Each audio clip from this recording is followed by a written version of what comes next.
আমি এতক্ষণ আমার কোর টার্গেট করলাম, আমার বেলি মাসেলকে হিট করলাম। দেখেন আমরা যখন বেলির ব্যায়াম করি আমাদের কোর স্ট্রং হয়।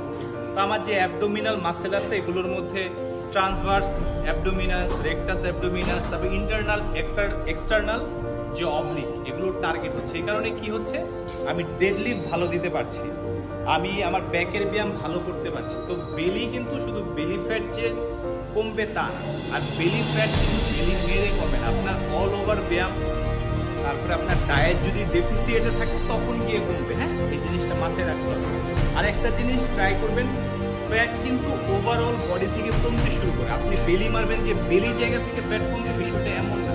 আপনি যখন মাল্টিপল জয়েন্টসে টার্গেট করবেন, ধরেন squat, shoulder press, bench press, এরকম মাল্টিপল জয়েন্টসে টার্গেট করলে অল ওভার বডিতে যখন টার্গেট করতে পারবেন তখন অল ওভার বডি থেকে অল্প অল্প করে ফ্যাট কমবে। আর আপনি কেন বেলি মাসেলটা টার্গেট করবেন? কোর স্ট্রং করার জন্য। কোর স্ট্রং হলে আপনি অনেক ব্যায়াম, মাল্টিপল জয়েন্টসের